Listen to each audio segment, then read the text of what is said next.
Yeah, came in 17. Damn.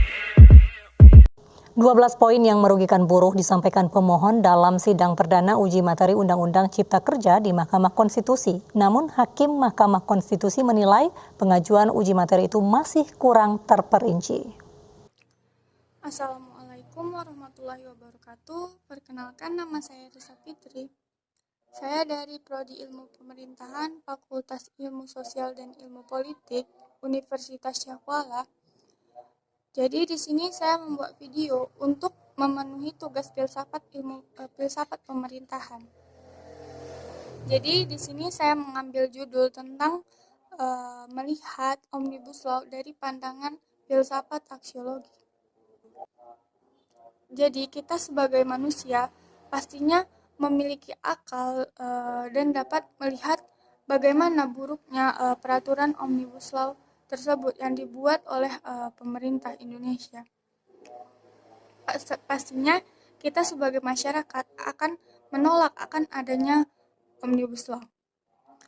Omnibus Law ini dibuat untuk menggantikan peraturan undang-undang yang sudah ada sebelumnya, yang dibuat dalam satu undang-undang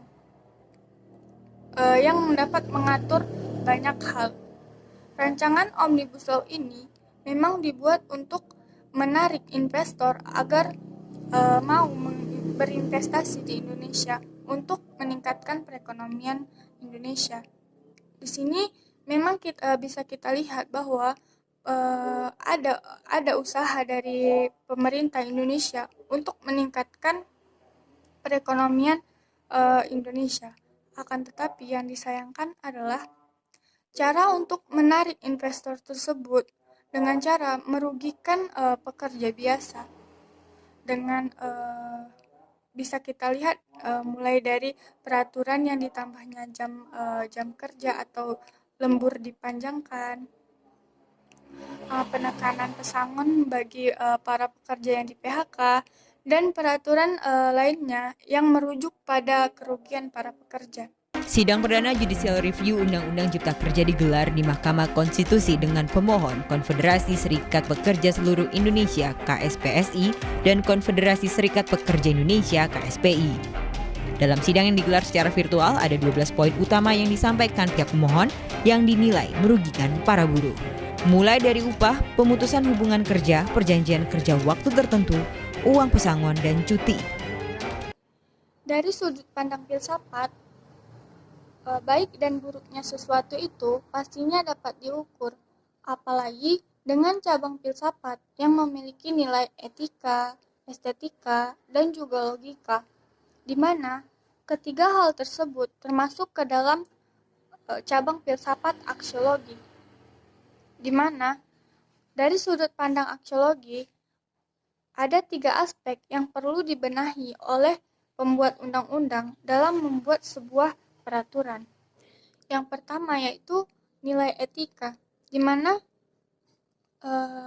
nilai etika mencakup kepada kesopanan dan kesantunan, nilai dan juga moral, di mana dengan adanya Omnibus Law ini, apakah pemerintah telah menerapkan nilai etika dalam membuat sebuah peraturan, di mana bisa kita lihat bahwa dalam membuat peraturan Omnibus Law ini, pemerintah belum sepenuhnya menerapkan nilai etika dalam membuat sebuah peraturan.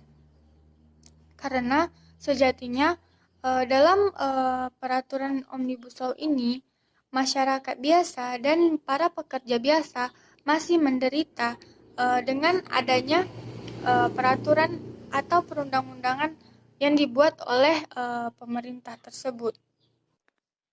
Yang kedua itu yaitu nilai estetika, di mana estetika membicarakan nilai keindahan, di mana indahkah apabila semakin banyaknya orang miskin yang menderita? Pastinya tidak indah, bukan? Sejatinya sebuah peraturan merupakan seni. Oleh karena itu, seni yang baik yaitu yang dapat diterima oleh masyarakat dan tidak pula merugikan masyarakat yang dinamis. Maka nilai estetika ini tidak ada. Peraturan tersebut kosong akan nilai keindahan. Sehingga aksiologi memandang bahwa peraturan Omnibus Law ini tidak sesuai dengan hakikat manusia yang cinta akan keindahan. Yang ketiga dari aksiologi adalah logika, di mana logika dapat diartikan dengan akal sehat manusia. Tujuan bangsa Indonesia adalah menciptakan keadaan masyarakat yang adil dan juga makmur, di mana akal sehat mana yang akan baik-baik saja melihat orang lain di sekitarnya mengalami kesengsaraan. Maka Omnibus Law ini tidak dapat diterima akal sehat dan sekali lagi tidak sesuai dengan nilai logika yang dipandang oleh aksiologi.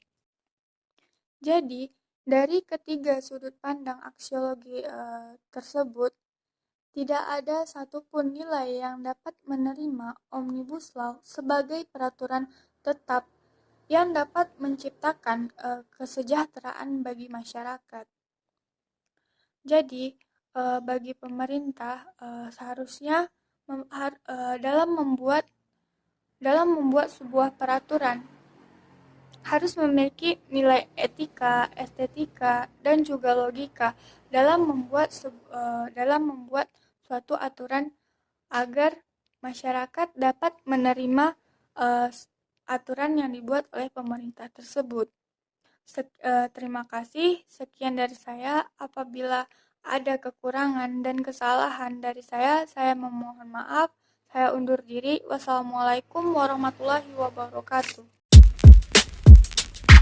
Yeah.